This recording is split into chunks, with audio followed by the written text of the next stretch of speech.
Que le Dieu d'Abraham, le Dieu d'Isaac et le Dieu de Jacob vous bénissent. Quelqu'un me dit Amen. Et c'est toujours un bonheur d'être dans la présence du Dieu Tout-Puissant. Et nous sommes là encore. Amen. Ce matin, je vais voir un point avec toi qui est important. Nous allons parler toujours de la réalité du monde des esprits, mais je vais mettre l'accent sur la nécessité de comprendre les portes spirituelles.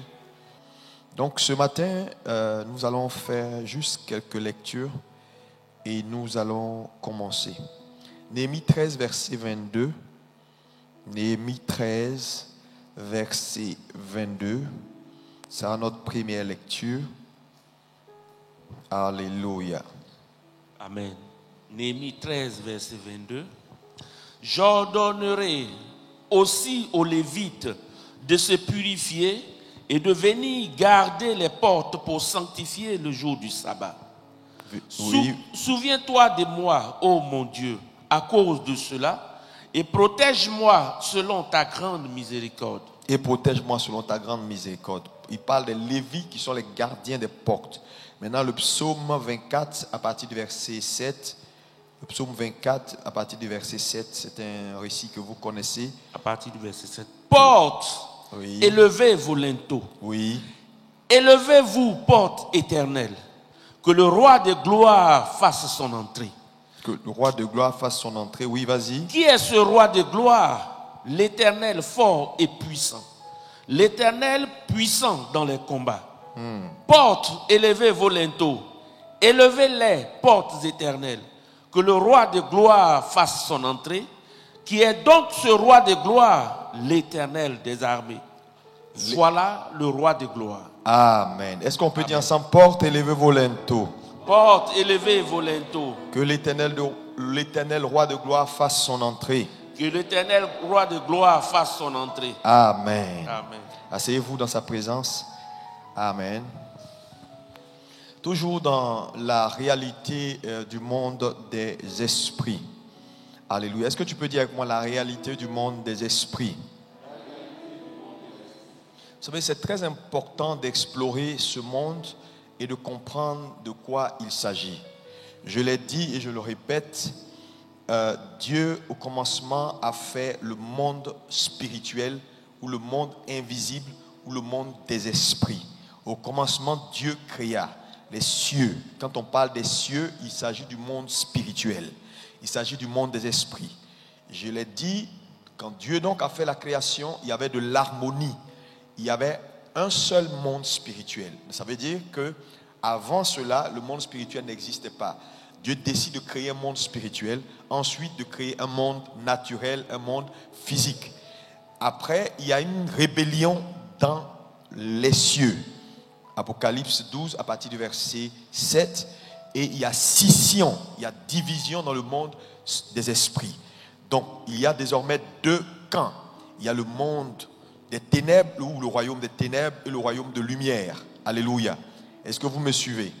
Et après donc cette scission, la terre qui est la création, la dernière création de Dieu, devient donc un champ de bataille des deux mondes qui se sont séparés. La terre devient leur champ de bataille. Alléluia. Et donc, l'enjeu désormais devient qui va contrôler le monde matériel? Est-ce le royaume de lumière? Est-ce le royaume des ténèbres? Alléluia. Et donc, dans leur quête d'interagir avec le monde naturel ou le monde physique, frères et sœurs, ça dit, cette interaction-là se fait éventuellement par des canaux, par des couloirs qui sont appelés des portes spirituelles. Et le problème, c'est que beaucoup de chrétiens n'ont pas la prise de conscience de cela. Je vais vous le dire, les deux mondes, le monde spirituel en général ou le monde des esprits en général et le monde matériel en général sont deux mondes qui cohabitent et donc qui sont interdépendants. Je vous l'ai dit, ne soyez pas ignorants. Tout ce que vous voyez là, frère, est sorti de l'invisible. Alléluia. Donc il y a une cohabitation entre le monde spirituel et le monde matériel. Est-ce qu'on peut me dire amen? Il y a une cohabitation qui est naturelle puisque l'un est sorti de l'autre. Vous comprenez? Donc ils sont interdépendants. Maintenant, ne croyez pas que les esprits se lèvent comme ça et puis se disent, bon, moi je m'en vais à Abidjan. Allez, je m'en vais posséder un corps. Ou quand quelqu'un est quelque part dans un village béninois et puis il veut entrer en contact avec le monde spirituel, ne croyez pas qu'il se lève comme ça et puis dit, bon, on entre, allez. Non, c'est pas comme ça que les choses se passent. Dans cette quête d'interagir, parce que je vous ai parlé de démographie, pour ceux qui ne sont pas, qui viennent d'arriver, tu ne vas pas comprendre grand chose. Il faut retourner dans les anciens messages pour avoir les éléments de base de tout ce que nous sommes en train de dire. Donc, dans leur mode migratoire, les esprits. Et je vous ai dit que la migration entre le monde spirituel vers le monde matériel est beaucoup plus élevée, alléluia, que la migration entre le monde physique vers le monde spirituel. Pourquoi? Parce que numéro 1, le monde spirituel a la prédominance sur le monde naturel. Deuxième chose, c'est-à-dire la demande devient plus forte au niveau du monde matériel parce que de plus en plus les hommes prennent conscience de l'importance du spirituel sur le matériel, donc sollicitent beaucoup le spirituel pour pouvoir harmoniser et vivre leur vie dans le monde matériel. Donc naturellement le flux de descente devient beaucoup plus fort. Est-ce qu'on peut me dire amen? Mais j'ai dit, le problème c'est que ceux qui sollicitent le plus, c'est ceux qui sont de l'autre côté. La plupart des gens dans l'église n'ont pas été éduqués à la compréhension des choses spirituelles. Nous avons trop de chrétiens charnels dans nos églises. Des chrétiens, des bébés spirituels ne comprennent rien. Ils ont 20 ans de conversion. La seule chose qu'ils savent, c'est oui, bon, voilà, Jésus est venu, il est mort, il est ressuscité. Mon ami, l'affaire là va au-delà de ça. Alléluia. Donc, dans cette interaction, ils utilisent des couloirs. Et ce sont ces couloirs-là qui sont des portes. C'est très important. C'est un peu comme, par exemple, vous allez voir qu'il y a un logiciel, je ne sais pas si c'est un logiciel ou quoi, mais c'est dans App Store, tu peux l'avoir. On l'appelle Radar, quoi là, Radar One ou Radar, je ne sais pas quoi là. Si tu télécharges ça maintenant sur ton, tu vas dans App Store là, il y en a plein. Il y a Radar One, quoi. Mais c'est un truc radar. Tu télécharges ça maintenant, tu vas voir que en temps réel, maintenant là, tu peux avoir le mouvement de tous les vols. Mais encore, maintenant il n'y a plus assez de vols. Mais en son temps, avant le coronavirus, moi quand j'ouvre ce logiciel là et que je regarde, ça fait bizarre. C'est comme du fourmi. C'est comme des fourmis quoi. C'est-à-dire la carte du monde est déclinée et tu peux voir sur chaque nation les vols qui sont en cours. Le numéro de vol, ainsi de suite, il quitte telle destination, il va à telle destination. Donc ça veut dire que toi-même ou même tes parents peuvent suivre ton vol. Si tu as quitté Abidjan à 22h pour Paris, ils peuvent suivre ton vol et savoir à quel niveau tu es dans ton voyage. Pourquoi? Parce qu'en temps réel, on a tout ça. Mais à un moment donné, quand tu vas vers le continent américain, quand tu vas sur l'Afrique, il y a des vols, mais il n'y en a pas assez. Mais quand tu vas vers le continent américain, asiatique, c'est-à-dire, tu as l'impression que tu ne vois plus rien parce que tout est mélangé. Tout est mélangé. C'est-à-dire que, surtout les États-Unis, c'est noir comme ça d'avion. Tu te demandes, mais comment ils font pour être autant mélangés? Ils vont se cogner. Ils ne se cognent pas parce qu'en réalité, chaque avion a un couloir. Alléluia. Dites-moi amen. Et dans les choses spirituelles, c'est la même chose. Les esprits ont des couloirs. Et ces couloirs-là, ce sont des portes. Donc, dans l'interaction entre le monde spirituel et le monde physique, il y a des portes spirituelles que les esprits utilisent pour avoir accès au monde naturel. Et il y a des portes spirituelles que les hommes également utilisent pour avoir accès au monde spirituel. Est-ce que quelqu'un comprend maintenant ce que je suis en train de dire? Dis-moi amen si tu comprends cela. Ok, maintenant, quand on parle de porte, c'est important de comprendre qu'est-ce que c'est qu'une porte. Donc en général, de manière générale, lorsqu'on parle de porte, on parle de passage. Donc les portes sont des passages qui permettent d'entrer et de sortir. Alléluia. Donc les portes sont des passages qui donnent accès, qui permettent d'entrer et de sortir. Donc une porte te permet d'avoir accès à un domaine et éventuellement de sortir de ce domaine ou voilà, je sais pas quoi, quelle définition tu peux donner à cela, mais une porte est donc une entrée qui fait la sortie et l'entrée, sortie, entrée, sortie. Amen. Gloire à Jésus. Gloire à Jésus. Et dans le monde des esprits, il existe plusieurs portes. C'est-à-dire, nous avons le ciel, nous avons la terre, nous avons le sous-terre ou le monde en dessous de la terre. Vous allez voir qu'on a des portes sur terre, on a des portes dans les cieux, on a des portes également sous terre. Alléluia. Mais des portes spirituelles, je parle, des portes spirituelles. Amen. Amen. Et dans le monde naturel dans lequel nous sommes également, il y a des portes qui permettent à tout ce qui est transaction spirituelle d'avoir lieu. Et ce matin, je vais mettre l'accent beaucoup plus sur les portes physiques, les portes du monde naturel dans lequel nous sommes, parce qu'après on peut parler des portes en termes de portes dans les cieux, on pourra en parler, parlant de portes spirituelles dans les cieux. On pourra parler également de portes spirituelles sous la terre. Vous allez voir que la Bible parle par exemple de la porte du séjour des morts. Ça, c'est une porte du monde souterrain. On va y arriver. Si Dieu le permet, on en parlera. Mais aujourd'hui, je vais mettre l'accent sur les portes physiques, les portes dans notre monde. Alléluia. Maintenant, ce que je veux que tu retiennes, c'est que le monde naturel, c'est-à-dire les hommes que vous êtes, qui êtes devenus des hommes spirituels, alléluia, vous avez besoin également de ces portes-là pour pouvoir interagir avec le monde spirituel. Mais si vous ne connaissez pas ces portes, comment elles fonctionnent, il vous sera difficile d'opérer. C'est pourquoi vous allez voir que les hommes qui sont très spirituels ne font pas n'importe quoi. Et même quand vous lisez le Nouveau Testament, à un moment donné, vous êtes perplexe. Quand vous lisez la façon dont Jésus a opéré, vous vous demandez, mais pourquoi Jésus faisait certaines choses? C'est maintenant, vous savez, plus on grandit avec Dieu, plus on a de la clarté sur certaines actions que Jésus posait. Je me rappelle un jour, Jésus prie pour quelqu'un dans un village. À un moment donné, il dit au gars, allez, quittons ici. Et il prend le monsieur, il envoie le monsieur à la porte du village. Et c'est là où il prie pour le monsieur. Et c'est là où le monsieur commence à voir un tout petit peu. Maintenant, bon, quelqu'un qui lit la Bible, il trouve ça banal. Ok, c'est banal. Jésus voulait juste prier pour lui à la porte. C'est pas vrai. Jésus était un homme spirituel qui comprenait les mécanismes spirituels, qui savait quand on a besoin de plus de résultats, qu'est-ce qu'il fallait faire. Alléluia. Et c'est cette connaissance-là qui manque aujourd'hui à l'église de Jésus.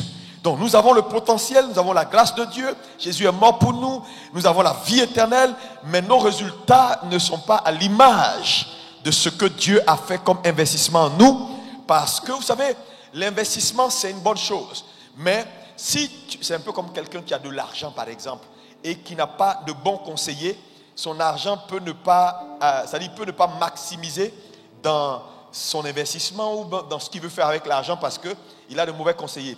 Mais s'il a de très très très bons conseillers, avec peu, il peut faire beaucoup, n'est-ce pas? Est-ce qu'on peut me dire amen? Donc la connaissance devient quelque chose de primordial. Dis à ton voisin, la connaissance est primordiale. Alléluia. Donc nous avons besoin des portes spirituelles pour amplifier nos actions, alléluia, spirituelles et interagir avec plus d'efficacité avec le monde des esprits. Alléluia. Voilà pourquoi nous devons comprendre ces choses. Alléluia. Alléluia. Alléluia. Maintenant, deux choses essentielles que je veux mettre à ton appréciation, c'est le fait que lorsque nous observons maintenant le monde naturel, puisque j'ai dit je vais mettre l'accent sur les portes naturelles, les portes physiques dans les affaires humaines. Lorsque nous observons le monde naturel, il y a une chose que je veux que tu retiennes, c'est l'urbanisation. Est-ce que tu peux dire avec moi l'urbanisation? Plus fort. Dans l'urbanisation de nos villes et de nos villages. Parce qu'en fait, le monde, il est fait de quoi? Voilà, ça dit, quand on parle du monde physique, voilà, c'est les villes et les villages, voilà, et les cités, c'est ça qui fait le monde, c'est tout. Voilà, le monde, c'est Abidjan, c'est Lomé, c'est Washington, c'est Paris, voilà, on dit le monde, voilà. Le monde est globalisé, on parle des villes, alléluia. Mais vous allez comprendre également que dans la construction de ces villes et de ces villages, Satan, bien sûr, a beaucoup investi. Et c'est très important parce que les chrétiens ne font pas très attention. Vous savez, Dieu est le créateur du ciel et de la terre. Et Satan a toujours voulu se comparer à Dieu. Il a dit dans Isaïe 14, il dit, j'élèverai mon trône au-dessus des nues, je serai semblable au Très-Haut. Il a toujours, retenez cela, il a toujours jalousé Dieu, il a toujours voulu être égal à Dieu, il a toujours voulu détrôner Dieu et son ambition n'a pas changé. Donc lorsque Dieu crée le monde naturel et qu'il est précipité et qu'il vient maintenant s'installer, alléluia, ce que Dieu a fait dans le ciel, c'est exactement ce qu'il fait sur la terre. Donc, lorsque les hommes commencent à bâtir leur ville, leur village, alléluia, et entrent dans l'urbanisation des villes et des villages, Satan prend le contrôle. Vous allez voir que quand vous allez dans les sectes occultes, ils ont l'habitude d'appeler le diable le grand architecte. Mais en réalité, pourquoi ils l'appellent le grand architecte? Les gens l'appellent le grand architecte parce qu'en fait, ce n'est pas lui le grand architecte. Quand on parle, l'architecture, c'est quoi?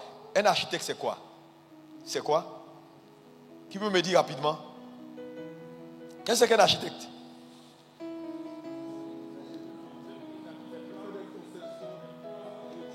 Il conçoit, c'est-à-dire les plans, il conçoit tout ce qui est à l'origine de l'urbanisation des villes, de la construction. Donc en fait, ça c'est une prérogative qui revient à Dieu. Dieu est le créateur, est le concepteur numéro 1. Au commencement, Dieu créa. Le mot créer veut dire au commencement, Dieu conçut et amena à existence ce qu'il a conçu. Donc le premier architecte, c'est Dieu. C'est le plus grand. C'est le patron des patrons. Il n'y a pas quelqu'un après lui. Dis-moi amen. Maintenant, eux, ils appellent leur faux type, Satan là, ils l'appellent le grand architecte parce qu'en réalité, ils ont toujours voulu copier Dieu. Donc, il va usurper simplement. Donc, dans l'urbanisation des villes et des villages, Satan va établir son empreinte dans l'architecture. C'est très important d'écouter ce que je suis en train de te dire. Mais pour visser bien sûr les choses. Parce que ce que vous ne savez pas, c'est que lorsqu'on construit par exemple une ville ou un village, quand une ville est construite ou un village est construit, il n'y a pas que les bâtiments qui sont construits, il y a les bâtiments qui sont construits, il y a l'orientation qu'on donne aux bâtiments, il y a les symboliques qu'on donne aux bâtiments, il y a c'est-à-dire les bâtiments ne sont pas construits n'importe où, ils sont construits à des endroits stratégiques, alléluia, parce que Satan connaît la réalité des portes spirituelles. Et les portes spirituelles, il y en a partout. C'est des couloirs. Et donc, pour amplifier ces actions et faire en sorte que dans ce combat à mort entre les deux mondes spirituels, le monde des ténèbres et le monde de lumière, comme il veut gagner la bataille, et il a juré à Dieu qu'il va le détrôner et il n'a pas changé d'avis, alors il a vissé maintenant, ou il a comment on appelle ça, c'est-à-dire il a, dans la construction, dans l'urbanisation des villes, il a infiltré le système et il a positionné les choses de telle sorte que cela soit en sa faveur. C'est pourquoi vous allez voir que la plupart des gens qui construisent, quand vous prenez des villes comme Paris là, c'est-à-dire l'architecture de Paris est une architecture, c'est-à-dire c'est une géométrie démoniaque. C'est-à-dire, là où vous voyez les choses sont placées là, tout ça est placé à dessein. C'est-à-dire quoi? Donc quand ils construisent, ils placent les bâtiments à dessein. Les bâtiments les plus importants, ils les mettent à des intersections parce qu'ils savent que les portes s'ouvrent souvent à des intersections. Donc, en fonction de ce qu'ils veulent faire ou l'influence qu'ils veulent avoir sur l'environnement ou sur la nation, ils vont placer un certain nombre de bâtiments à des intersections précises. Ils vont placer un certain nombre de choses à des endroits précis. Ils vont orienter les bâtiments. Mais tout ça, Satan l'a triché avec Dieu. Parce que même quand vous regardez avec la Nouvelle Jérusalem, on nous décrit la Nouvelle Jérusalem comme étant une ville carrée, dont les dimensions, tout est pareil.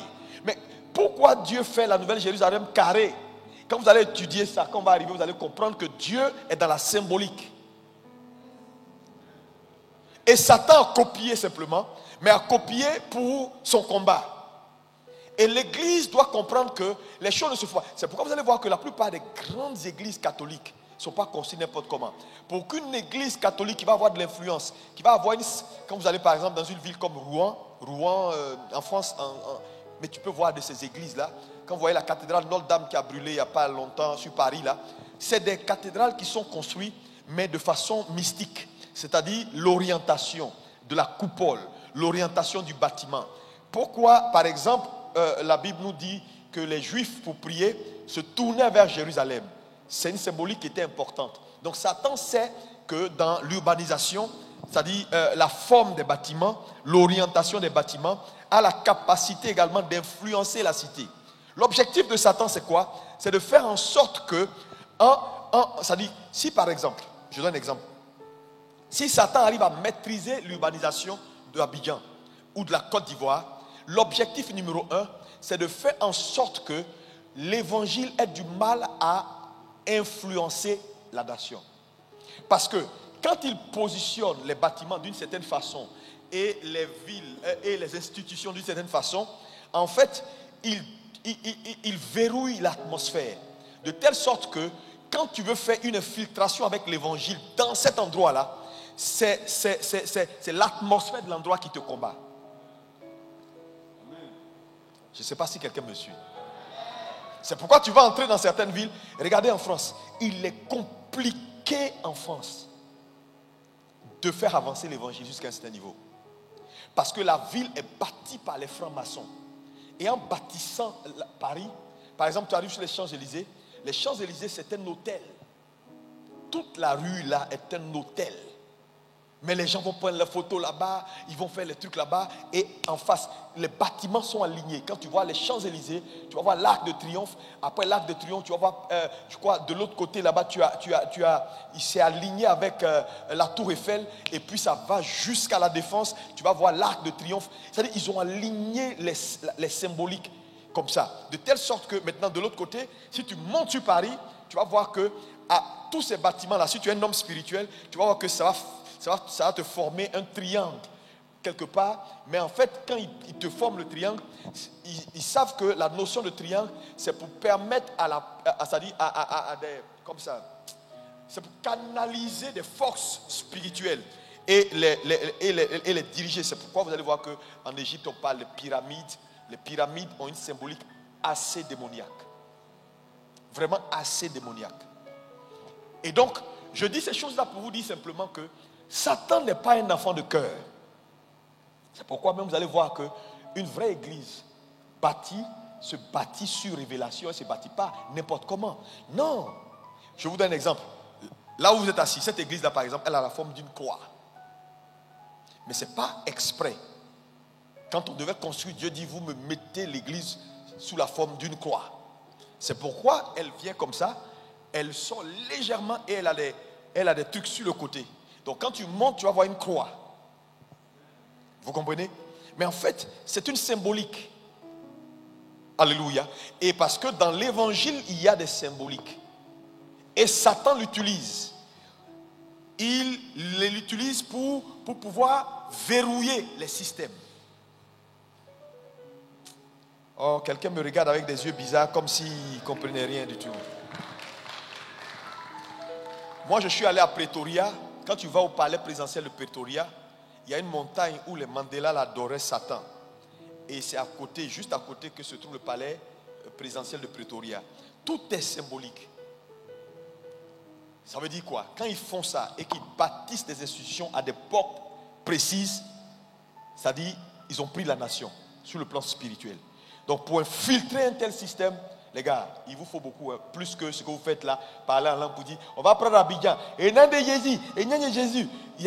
Ça dit que si vous ne devenez pas des hommes spirituels, pour pouvoir renverser un certain nombre de choses, Dieu va vous conduire à des portes spécifiques. Par exemple, si on veut régler des problèmes en Côte d'Ivoire, si on reste ici pour prier, ça va être compliqué. Il va falloir par exemple qu'on se retrouve à la place de la République. Parce que là, il y a une ouverture sérieuse là. Mais il y a combien de chrétiens qui sont spirituels jusqu'à... Parce que vous savez, le combat se fait aux portes. Que Dieu nous aide. Quelqu'un me dit Amen. Alléluia. Prenez une ville comme Londres, pareil. Donc les cités ne sont pas bâties comme ça. Satan a positionné ses hommes pour bâtir les cités, pour infiltrer les systèmes et rendre difficile l'accès. C'est pourquoi l'évangile est compliqué à annoncer. Donc quand on parle de portes matérielles ou les portes dans l'espace, je vais vous citer un certain nombre de lieux qui sont des portes. Numéro 1, ici-bas, c'est-à-dire dans ce monde matériel, les lieux de culte sont des portes. Les lieux de culte sont des portes. Parce que dans les lieux de culte, on consacre des endroits qu'on appelle hôtels et qui font ce qu'on appelle, qui créent un couloir de transaction entre la divinité que les gens adorent dans ce lieu de culte-là et ceux qui adorent. Par exemple, ici, nous, on adore Jésus-Christ de Nazareth. Mort et ressuscité, vous comprenez? Et donc, quand Dieu descend, il descend d'abord à l'autel. Donc, ici devient une porte, un lieu où il y a des transactions spirituelles, il y a des montées et il y a des descentes. Donc, les lieux de culte sont... Mais il ne faut pas te leurrer, hein. Même dans une mosquée, c'est une porte. Hein. Oui. Parce que partout où les gens adorent une divinité, un couloir se crée. C'est très important. Donc, il y a les lieux de culte. C'est des hauts lieux. Ces lieux-là, on les appelle les hauts lieux. Les hauts lieux. Pourquoi les hauts lieux? Parce que c'est des hôtels. Et le mot hôtel veut dire altus, c'est-à-dire élevé. Mais pourquoi élevé? Parce que les hôtels sont des lieux de rencontre entre la divinité et celui qui adore la divinité. Donc, quelqu'un qui n'a pas d'hôtel ne peut pas aller à la rencontre de sa divinité. Parce que l'hôtel te donne de la hauteur. Est-ce que quelqu'un peut me dire Amen? Deuxième haut lieu, ici, on a les hôpitaux. Les hôpitaux sont des hauts lieux. Tu me dis, mais pasteur, pourquoi les hôpitaux? Parce que ce sont des lieux également où, parce que vous savez, tout lieu où il y a des esprits qui entrent et des esprits qui sortent devient un haut lieu, devient une porte. Les hôpitaux sont des lieux où des esprits humains entrent. Par exemple, quand tu vas en néonatalité, on donne naissance à des enfants là-bas. Donc, ça dit que des portes se sont ouvertes de telle sorte que, parce que l'homme est esprit, c'est des esprits qui entrent. Et de là-bas également dans les hôpitaux, des esprits sortent. Donc, les hôpitaux deviennent des hauts lieux. Vous qui aimez vous promener dans les hôpitaux là. Les morgues. Les morgues. Les morgues sont... Ils vont se placer, c'est pas un bon coin même du tout. C'est des hauts lieux. Beaucoup d'esprits qui transitent par là-bas. Il y a beaucoup. Il y a beaucoup de transactions spirituelles là, dans les morgues. Les cimetières, pareil. Et un autre, les hôtels. Tu mets un pasteur les hôtels? Oui. Vous qui aimez, tu vas dans les hôtels, tu sautes, tu dis, ah, l'hôtel, les jolies briques. Aïe. Tu ne sais même pas qui a dormi là hier. Et quelles sont les portes qu'il a ouvertes. Parce que quelqu'un va à l'hôtel, mon cher, il est dans une belle chambre, une suite là. Le gars, il t'allume 20 bougies, il fait ses incantations. Il ouvre des portes dans n'importe quel sens. Le lendemain, les dames là balayent sur moi. Toi, tu viens. Je suis en mission. Tu dors. La nuit, les portes sont ouvertes. Donc, les esprits là entrent. Ils disent, c'est qui ça? On ne reconnaît pas ce type. Tu as des maux de tête, tu t'en sors pas. Tu dis... Donc, vous comprenez qu'il faut beaucoup prier quand vous entrez dans les hôtels. C'est des lieux, c'est des hauts lieux. C'est des lieux où il y a beaucoup de transactions spirituelles. Est-ce que quelqu'un peut me dire Amen? Tout à l'heure, on a vu Néhémie parlant des portes également. Et vous allez voir que les portes, ces portes physiques que je vous ai données là, sont souvent ont des doublons. C'est-à-dire, c'est des portes que tu peux voir. Tu prends par exemple, voilà, une morgue, c'est quelque chose qui est là. Mais derrière, elle est doublée de portes spirituelles. Donc, c'est des portes physiques, mais qui ont un doublon.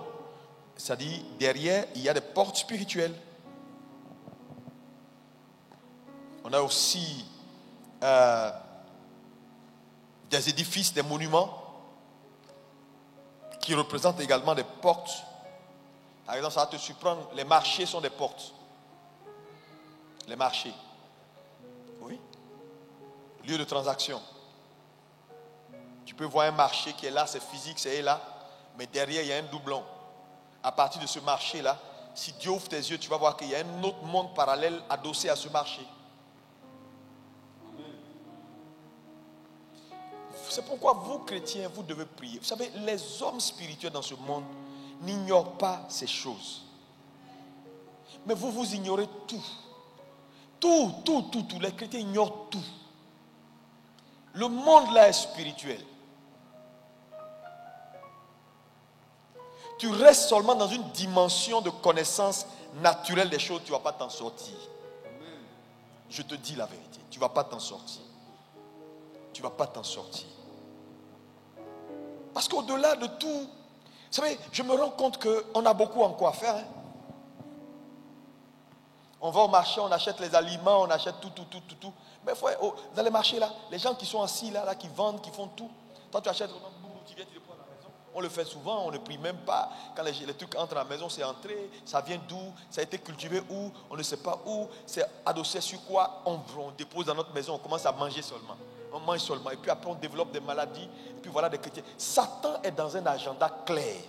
C'est vous qui perdez de temps en temps de vue. Lui, il ne perd pas de vue. Il a dit, il a juré à Dieu. Il dit, ces gars-là ne vont pas entrer. Il est constant. Constant.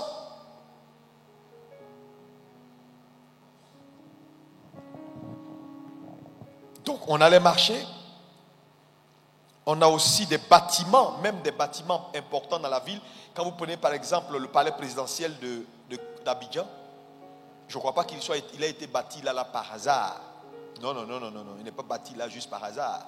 Donc quand tu vois un palais présidentiel, l'orientation du palais présidentiel, la façon dont elle est bâtie, si le président qui ordonne la construction est mystique, tout va se faire selon une symbolique pour contrôler l'esprit de la ville et du pays dans lequel il est établi.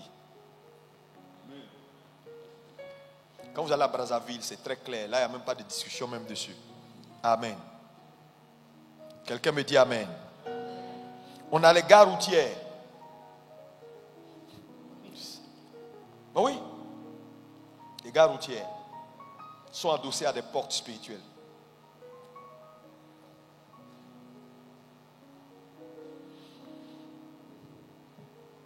Maintenant, on a aussi ce qu'on appelle les portes des villes et des villages. Et vous allez voir que dans nos villes ou dans nos villages, c'est-à-dire l'entrée de la ville ou l'entrée du village est très importante. Pourquoi? Tu t'es déjà posé la question, pourquoi on dépose toujours les cimetières à l'entrée de la ville? Tu penses que les gens n'ont rien à faire quoi, et puis déposer un cimetière à l'entrée. Toujours les cimetières sont à l'entrée. À l'entrée, c'est pas loin de là où on passe. Et quand les gens veulent faire les choses sérieuses, ils sortent de la ville. Et puis ils vont à la porte de la ville. Parce que là-bas, il y a beaucoup plus d'avantages à avoir des activités spirituelles que d'avoir ces activités spirituelles dedans. Il y a combien de gens qui comprennent ça? Quand ils veulent des résultats, ils vont à la porte de la ville. Moi, je me rappelle, on voulait faire même à Numambo ici, là. On voulait faire un jour une campagne d'évangélisation. Et on est allé là où Magic System faisait souvent ces trucs-là. Derrière, il y a un espace comme ça où les enfants jouent au ballon. On dit on veut faire la campagne là-bas. Les vieux d'Anumambo, là, on dit jamais, pas aujourd'hui, pas demain. Parce que c'est là, ils dansent leur fête de génération, ils font tout. On dit mais pourquoi on ne peut pas faire là alors que les gens font concert là, les gens jouent ballon là, ils font tout. Ils disent non. On peut tout faire sauf prière. Parce qu'en fait, l'endroit qu'ils ont choisi pour faire leur rituel là, c'est des portes ouvertes sur l'enfer. Même à Bassam, là où ils dansent le Abissa, on ne danse pas à Abissa. Il y a des terrains meilleurs que ça. Ils sont toujours coincés dans le petit coin quartier France, entre 3-4 maisons. Ils sont coincés là. Pourquoi vous êtes coincés là, mon cher? Et puis ça a une intercession. Ils sont coincés là, ils savent pourquoi ils sont coincés là. Mais allez ailleurs, il y a des grands terrains. Il n'y a pas de terrain. Nous, on est là. Pourquoi? Parce qu'au-delà de l'espace physique, ce qu'ils recherchent, c'est les portes ouvertes.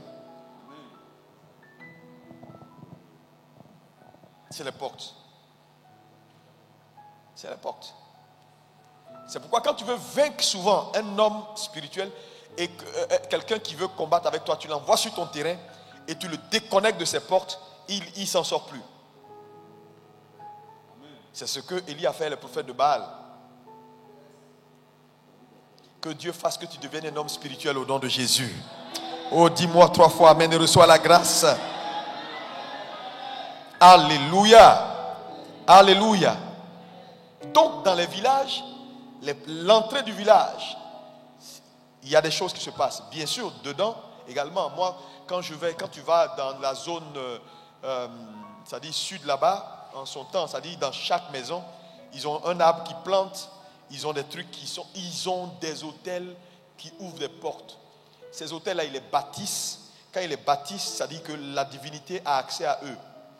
Parce que je te dis, tu n'auras pas d'avantage dans les choses naturelles si tu ne profites pas des choses spirituelles. Si tu dois profiter des choses spirituelles, il te faut reconnaître les couloirs. Parce que quand les esprits vont atterrir, ils atterrissent à partir des couloirs sur les autels. Ton autel est la piste d'atterrissage. La piste d'atterrissage, c'est ton autel. Tu comprends, non? Donc si toi tu ne sais pas que c'est là que la divinité apparaît, tu es là-bas en train de faire autre chose, naturellement, voilà, ça ne marchera pas pour toi. C'est pourquoi les gens quittent leur maison, vont dans des endroits, dans des rivières, dans des coins comme ça pour faire un certain nombre de choses. Et si vous, enfants de Dieu, vous savez que l'église ou les lieux de culte sont des portes importantes, ça veut dire que quand vous êtes en temps de difficulté, il y a des combats, on ne les mène plus à la maison, on vient s'asseoir à l'église.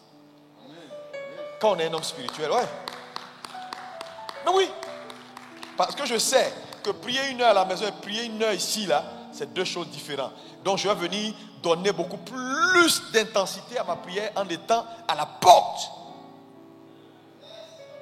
Mais attends, Jacob dit j'étais à la porte. J'étais à Bethel, je ne le savais pas. Mais en fait, quand Jacob dit cela, et il dit il y a des transactions, mais n'oubliez pas que ce n'est pas Jacob qui a ouvert la porte, c'est son père Abraham. La pierre qu'il a utilisée pour oreiller là, c'était les vestiges de l'autel qu'Abraham a bâti là.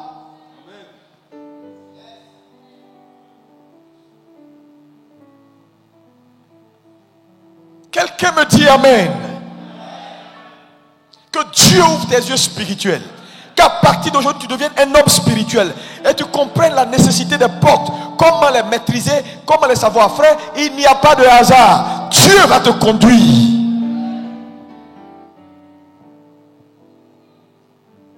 Alléluia.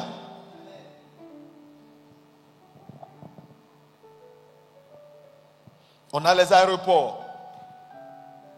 Par exemple, dans une nation, l'aéroport est une porte d'accès à la nation. Les autorités également sont une porte d'accès à un pays. Ces 2 points-là, je t'explique quelque chose. C'est pourquoi il faut faire très attention. Le gouvernement ivoirien a une porte. Peut-être que tu ne sais pas. Il y a des accès que tu ne peux jamais avoir en Côte d'Ivoire sans passer par eux. C'est pas possible. Ils représentent une porte pour la nation. L'aéroport est une porte physique. Eux représentent une porte également. C'est pourquoi dans une nation, quand tu es tout le temps en train de parler mal des gouvernants, en train de critiquer les gens, en train d'insulter Alassane Ouattara, en train d'insulter son gouvernement, la faveur de la nation va te manquer. Yeah. Je te dis. C'est pourquoi les gens se battent. Quand une élection approche, ils sont prêts à mourir pour que les gens soient au pouvoir. Parce qu'ils savent que ça va de soi. Tu peux ne pas être de leur camp. Si tu sais naviguer en comprenant les choses spirituelles, leurs autels, tu peux les neutraliser et avoir, Dieu va te faire un passage. Tu vas prospérer même sous leur règne. Parce que vous savez, les choses spirituelles sont logiques. Tu ne peux pas combattre quelqu'un et puis tirer faveur de son régime. Ce n'est pas possible.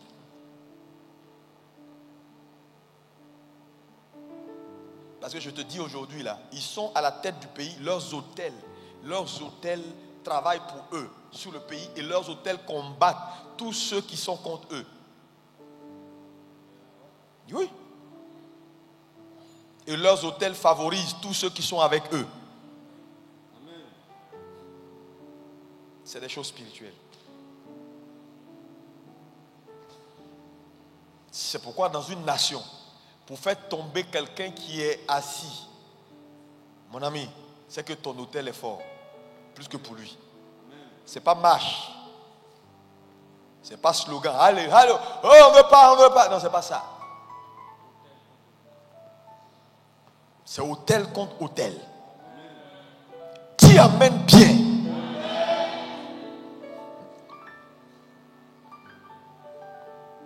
C'est pourquoi si l'église doit élever son niveau et avoir de l'influence jusqu'à un certain niveau, il faut que l'église, les pasteurs, les fidèles arrivent à un niveau où ils sont devenus des hommes spirituels. Et leur autel est devenu tellement fort que leur voix porte. Les juifs là, leur voix porte. Quand ils sont dans une nation, les gens disent oui, c'est parce qu'ils ont l'argent. Ce n'est pas forcément l'argent, c'est des hommes spirituels. Les juifs, allez à Jérusalem, vous allez voir comment ils opèrent. Ils ont gardé beaucoup de choses de leur père Abraham. C'est des hommes hautement spirituels. Ils sont tout le temps en train de... Ils ont les talit, même en bas, ils ont le talit katan. Tu ne vas pas voir un juif quelque part, n'importe où, même dans l'avion, il a son talit katan. Il sait, avec ses franges de prière, ils savent. Dieu leur donne une instruction précise. Ils sont dedans. Ils ne connaissent pas encore Jésus, mais ils ne sont pas perdus. Il ne faut pas croire qu'ils sont perdus. Parce que, mon ami, il faut te calmer. Ils font leur truc, ils sont dans l'ancienne, ils sont là, ils prient. Dieu va régler leur affaire. Mais je dis simplement, même quand ils doivent aller en guerre, les militaires, ils prient. C'est des gens qui ont des hôtels assez forts. Ils vont dans une ville, ils bâtissent une cité. Quand tu vas à Montréal, par exemple, quand tu vas dans la cité des Juifs, tu sais que tu es arrivé dans la cité des Juifs. Les plus belles maisons, tout est beau là-bas. Les Chinois, pareil. C'est des gars qui ont des hôtels très forts. Quand ils entrent quelque part, ils envahissent. Mais c'est une affaire d'hôtel d'abord. Leur dieu dragon, tout ce que vous voulez, dites ce que vous voulez. Même les Indiens, pareil. Nous on est là, alléluia, alléluia. On va quelque part, 3 chrétiens arrivent quelque part, tu ne peux même pas savoir que c'est des chrétiens. Ils n'ont pas d'hôtel, ils n'ont rien, ils ne prient pas, ils sont là, ils mangent. Ils se critiquent entre eux sur Internet. C'est toujours les pasteurs qui sont en train de faire palabre sur Internet. Un pasteur vient et dit, alors, mais toi, les pasteurs, et puis c'est sûr, tu as vu un imam faire direct pour parler d'un imam. Regardez les réseaux sociaux, vous allez voir. Pourquoi on est faible, pourquoi on ne s'en sort pas. Pourquoi les gens nous regardent et puis ils sont là, ils nous acclament et disent, battez-vous. Allez, détruisez-vous entre vous. Des arrivistes sont pleins sur Internet. Et il y en a qui aiment ça. J'ai des secrets à vous montrer. J'ai des secrets. Et puis ça, tout le monde s'est connecté. 1500 connexions. Il y en a qui, il y a un là, il dit bâtard. Et la polygamie c'est normal. Bâtard. Tout est bâtard dans sa bouche.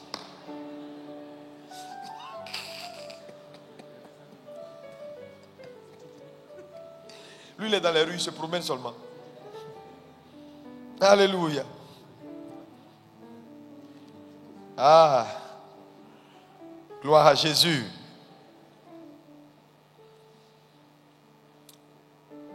Les portes spirituelles.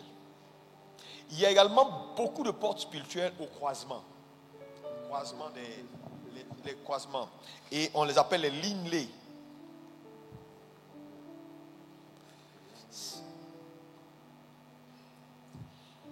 Ok. Je vais vous donner un certain nombre de points, puis je vais arrêter. Les portes sont des lieux de prise de décision et de pouvoir. Ça veut dire quoi? Le succès, le bonheur de plusieurs dépendent aux décisions qui sont prises aux portes. Lis-moi Isaïe 28, verset 6. Isaïe 28, verset 6. Ésaïe 28, verset 6. Oui. Un esprit de justice pour celui qui est assis au siège de la justice et une force pour ceux qui repoussent l'ennemi jusqu'à ses portes. Une force pour ceux qui repoussent quoi? L'ennemi jusqu'à ses portes. Ça veut dire, il est en train de nous dire ici que, ça dit que lorsque tu mènes le combat aux portes, tu auras beaucoup plus de capacité à vaincre l'ennemi. Ouais. Deuxième élément ici, les portes sont des lieux de formulation de décrets. Les grands décrets se font aux portes. Quand les gens, c'est pourquoi je dis qu'un palais présidentiel n'est pas construit n'importe où. C'est là-bas le président s'assoit, c'est là-bas il parle, et très souvent, il s'assure que là où ils sont obligés de parler, de donner des décrets, de dire des choses. Quand tu vas au Japon, tout est hautement spirituel. Quand tu vois la maison, moi j'ai vu la maison de l'empereur du Japon. Il est entouré d'eau seulement. Mais c'est immense.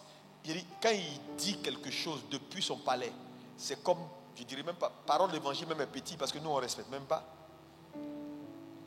L'empereur japonais, quand il dit quelque chose, ça fait que le Japon est un pays extraordinaire parce que les gens écoutent leur empereur de façon religieuse. Ouais. Deutéronome 25, versets 7 à 8. Lis-moi ça. Oui. Si cet homme ne veut pas prendre sa belle-sœur, elle montera à la porte vers les anciens et dira: mon beau-frère refuse de relever en Israël le nom de son frère. Il ne veut pas m'épouser par droit de beau-frère. Les anciens de la ville l'appelleront et lui parleront. S'il persiste et dit: je ne veux pas la prendre, alors sa belle-sœur s'approchera de lui en présence des anciens, lui ôtera son soulier du pied et lui crachera au visage. Ici, on parle d'une scène, mais on nous dit que la scène se passe à la porte. Tu iras à la porte et tu vas rencontrer les anciens là-bas. Si, par exemple, quelqu'un refuse de prendre ta soeur comme épouse, ainsi de suite, et il donne la suite du verdict pour dire c'est là-bas que la décision sera prise à la porte. Donc je parle des portes sont des lieux de décret, de formulation de décret. Les portes sont également des lieux de jugement. Josué 20, versets 1 à 4. C'est des lieux de jugement. L'Éternel parla à Josué et dit: parle aux enfants d'Israël et dis: établissez-vous, comme je vous l'ai ordonné par Moïse, des villes de refuge où pourra s'enfuir le meurtrier qui aura tué quelqu'un involontairement, sans intention. Oui. Elles vous serviront de refuge contre la vengeur du sang. Le meurtrier s'enfuira vers l'une de ces villes, s'arrêtera à l'entrée de la porte de la ville et exposera son cas aux anciens de cette ville. Ils le recueilleront auprès d'eux dans la ville et lui donneront une demeure afin qu'il habite avec eux. Donc on parle encore de la porte où il doit aller pour que le jugement soit établi. Alléluia. Deutéronome 16, verset 18. Oui, Deutéronome 16, verset 18. Deutéronome 16. Tu établiras des juges et des magistrats dans toutes les villes que l'Éternel, ton Dieu, te donne, selon tes tribus, et ils jugeront le peuple avec justice. Vas-y. Tu ne porteras atteinte à aucun droit, tu n'auras point égard à l'apparence des personnes, et tu ne recevras point de présent, car les présents aveuglent les yeux des sages et corrompent les paroles des justes. Amen. Ici, on nous parle d'installer les juges aux portes pour faire le jugement du peuple. Deutéronome 21, toujours verset 18. Tu lis le verset 18 au verset 21. Deutéronome 21. Si un homme a un fils indocile et rebelle, n'écoutant ni la voix de son père, ni la voix de sa mère, et ne leur obéissant pas, même après qu'ils l'ont châtié, le père et la mère le prendront et le mèneront vers les anciens de la ville et à la porte du lieu qu'il habite. Ils diront aux anciens de sa ville, voici notre fils qui est indocile et rebelle, qui n'écoute pas notre voix et qui se livre à des excès et à l'ivrognerie. Et tous les hommes de sa ville le lapideront et il mourra. Donc les jugements également se font ici à la porte. Dis-moi à la porte. À la porte. Donc les portes sont, numéro 1, je l'ai dit, des lieux de prise de décision et de pouvoir. C'est-à-dire les gens décident de l'avenir. Il y a beaucoup de femmes là, tu n'es pas mariée parce qu'à la porte, les gens se sont arrêtés puis ils ont pris des décrets. Si tu veux renverser ça, tu dois aller à la porte là pour faire le combat. Oh, c'est pourquoi je peux comprendre Jésus quand il dit, je bâtirai mon église et les portes. Le combat, il dit, menez le combat aux portes de vos ennemis.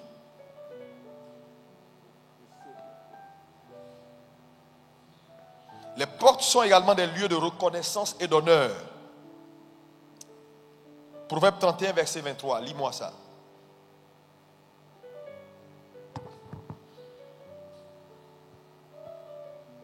Proverbe 31, verset 23. Son mari est considéré aux portes.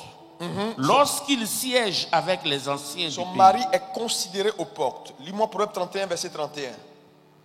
Récompensez-la du fruit de son travail et qu'aux portes ses œuvres la louent. Et qu'aux portes ses œuvres la louent. Donc les portes également sont des endroits de reconnaissance. Alléluia. Que Dieu fasse que cette année 2021, à la porte, alléluia, que ta reconnaissance puisse pointer au nom de Jésus. Je dis que ta reconnaissance puisse pointer au nom de Jésus. Vous savez, c'est des choses importantes qui se font par révélation. Dieu va te parler. En fait, je veux dire à quelqu'un, tu dois arriver à un point dans ta marche avec Dieu où Dieu te parle. Parce que Dieu va te parler. Et je vous ai dit ici, un jour, un mercredi, quand vous entrez à la maison, avant telle date, allez aux portes de vos maisons et faites une onction d'huile et libérez des paroles. Beaucoup l'ont fait, beaucoup ne l'ont pas fait. Frère, ne jouez pas avec. Quand les choses commencent à ne pas marcher dans ta maison, quand tes affaires commencent à ne pas marcher, quand les choses commencent à être bloquées, et quand tu vois que ta vie ne respecte plus, tu vois, la trajectoire que naturellement elle doit prendre, tu as prié, tu as jeûné, tu as fait ce qui est classique, sors du classique, reste connecté au Saint-Esprit. Il te donnera des instructions prophétiques. Et quand tu vas commencer à agir, tu verras la gloire de Dieu. Je dis, il y a des personnes ici, tu dois gagner ta bataille à des portes. Parce que je vois comme si ta vie, il y a des décrets qui ont été pris à des portes, à des intercessions où la puissance, c'est-à-dire le flux migratoire des esprits est tellement fort qu'ils ont verrouillé ta destinée. Mais de même qu'ils l'ont fait, tu peux également défaire ces choses-là au nom de Jésus. Si tu le crois, dis-moi amen bien. Alléluia. Le combat se mène aux portes. Lis-moi Deutéronome 2, verset 24. Deutéronome 2, verset 24. Oui.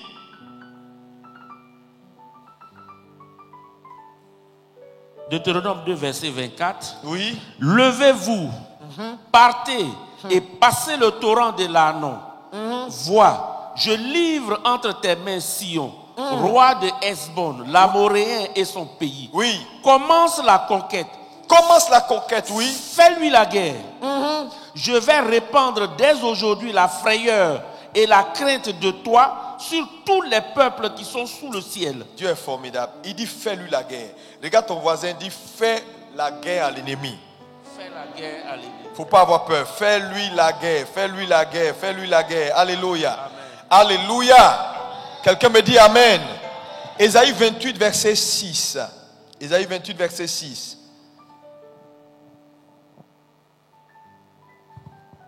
Oui. Un esprit de justice pour celui qui est assis au siège de la justice et une force pour ceux qui repoussent l'ennemi jusqu'à ses portes. Qui repousse l'ennemi jusqu'à ses portes. Genèse 22, verset 17. Oui. Genèse 22, verset 17. Je te bénis et je multiplierai ta postérité comme les étoiles du ciel et comme le sable qui est sur le bord de la mer. Et ta postérité possédera la porte de ses ennemis. Dis, je possède la porte de mes ennemis. Je possède la porte de mes ennemis. Au nom puissant de Jésus. Au nom puissant. Au nom puissant de Jésus. Donc la bataille se mène à la porte. Alléluia. À la porte, à la porte, à la porte, à la porte, à la porte, à la porte. Amen. Alléluia. Dieu va te parler cette semaine. Et il y a des choses qu'il va te dire, fais. Vous savez, tu es un homme spirituel. Satan a tout triché avec Dieu. C'est les chrétiens qui disent, ah non, Satan a tout triché. Satan n'a rien créé et il est inférieur à toi. Au nom puissant de Jésus-Christ de Nazareth. Dis-moi amen 3 fois. Alléluia.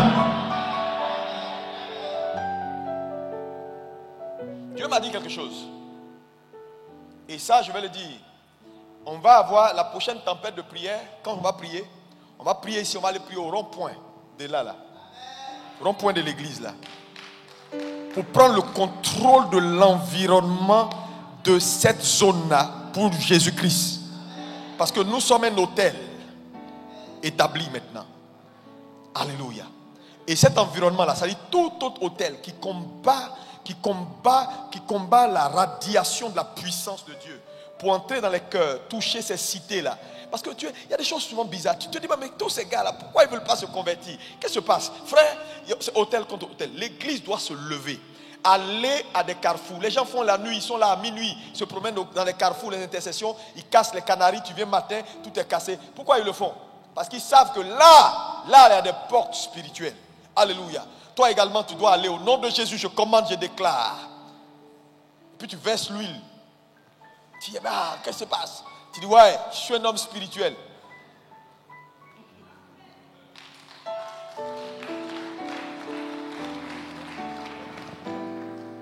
Quand vous prenez des villes, il y a plein de villes, c'est difficile même de... C'est-à-dire, tu vas là-bas, dès que tu entres dans la ville nette, spirituellement, tu es assoupi. Oui, je te dis. Il y a des villes, tu dis, tu es pasteur, tu entres là-bas. Si tu n'es pas fort, tu n'es pas un gars qui prie, ils vont t'avaler comme ça tout de suite. Ils envoient, d'abord, ils vont t'assoupir, après, ils envoient n'importe qui dans l'église pour rester là. Ah non, tu sais, je suis venu là, je suis comme ça. Le Bénin. Moi, on avait un pasteur, un gars là qui allait une fois à Cotonou. Il est mort même. Le pasteur est mort. Les gens l'ont tué. Je vous ai raconté l'histoire d'un gars que j'ai rencontré à Dakar, qui m'a raconté, un Béninois, qui m'a raconté cette histoire. Il m'avait invité pour... On a fait une conférence. Après la conférence, il raconte l'histoire que son papa est au Bénin. Et son père dit que dans leur village, je ne sais pas quoi, la Ouida, dans un coin où la sorcellerie est élevée là, un jeune pasteur est allé. Et puis il y a un arbre qui est là depuis des siècles. L'arbre là, c'est une porte importante pour les vaudous. C'est là-bas que tous leurs ancêtres sont enterrés en bas. Donc l'arbre là est là, les gens vénèrent l'arbre. C'est un peu comme quand tu vas vers nous, là, vers Krenjabo, là, il y a un arbre au milieu qu'on appelle quoi. Il est au milieu de la ville. Tous les rois, ils mettent un drap blanc autour de l'arbre. C'est une porte spirituelle incroyable. Et il dit, le petit là est allé prier, le pasteur, le chrétien là, il dit, au nom de Jésus, on va détruire cet arbre là parce que c'est là que toutes les décisions sont prises. Aucun jeune homme du village ne réussit. Ils ont enlevé l'intelligence de tous les jeunes gens dans ce village. Ils sont sous là. Toutes les femmes ont enfants sans mari. Et puis, ça dit que c'est ça quoi. Quand tu entres dans le village là, c'est ça. Même à Blocos ici. Il faut aller, ils sont là. Ils sont dans tous ces petits villages brillés là. C'est leur quotidien ça. Ils sont là, les yeux sont jaunes, rouges, ils sont là. Ils cherchent héritage. Oh. Frère, l'environnement est verrouillé. Même les baoulés, c'est pareil. On dit, pas qui nous là, c'est des hôtels. Les gars les réunissent pour pouvoir les travailler encore. Quand elles reviennent là, elles ne réfléchissent plus, elles cherchent blanc pour marier.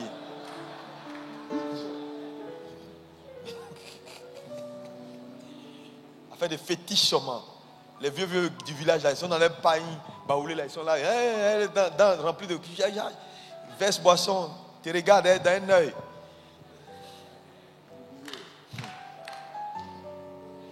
Alléluia. Donc le gars a prié, il a lié l'arbre. À un moment donné, l'arbre s'est fendu en deux. Le pasteur là, l'arbre des trucs là s'est fendu en deux. Puis c'est tombé. C'est tombé comme ça. Et puis pendant quelques instants, l'arbre est revenu. Et puis le jeune homme qui a prié là, lui s'est fendu en deux. Hein? Histoire authentique. Donc le papa dans la ville appelle son fils à Dakar pour lui dire fais de Jésus là, fais doucement. Voilà ce qui vient de se passer ici.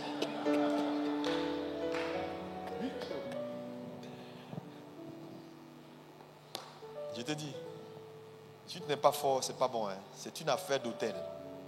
Je ne te demande pas d'aller attaquer un chef vaudou si tu n'es pas prêt. Dieu ne t'a pas préparé. Il ne t'a pas donné les assises spirituelles. Il ne faut pas faire ça. Parce que je t'ai dit, quand le monde spirituel a été scindé en deux, c'est le même monde spirituel avec les mêmes principes, les mêmes lois, la même capacité. Sauf que les agendas ont changé, c'est tout. C'est pourquoi Satan pouvait proposer à Jésus, je te donne la puissance si tu m'adores. Jésus n'a pas dit non, cette puissance-là elle est démoniaque. Il n'a rien dit de tout ça. Il a dit la puissance que tu veux me donner par prosternation là. Je ne vais pas me prosterner devant toi, mais je l'aurai par une autre voie. Moi je l'aurai par obéissance, mais il a eu par obéissance la même puissance.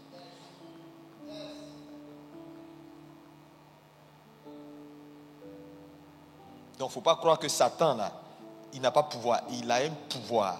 Il dit Adam m'a donné. Adam m'a donné. Mais au nom de Jésus, tu es plus fort. Dis-moi Amen. Le problème de l'église, c'est que Dieu ne nous demande pas grand-chose. Juste un peu d'obéissance et tu deviens invincible. Oui, je te dis. Juste un peu d'obéissance et tu deviens puissant. Mais malheureusement, les chrétiens ne veulent pas être obéissants. Ils pratiquent la religion. La religion est une fabrication humaine. Moi, je suis tant. Si tu me dis le nom de ta religion, tu vas voir ce que je te fais. Est-ce que Jésus est dans ton cœur? Est-ce que tu vis ses promesses? Est-ce qu'il est réellement ton Seigneur et ton Sauveur? Où sont les évidences de ton apostolat? C'est ça qui m'intéresse. Pas ta religion.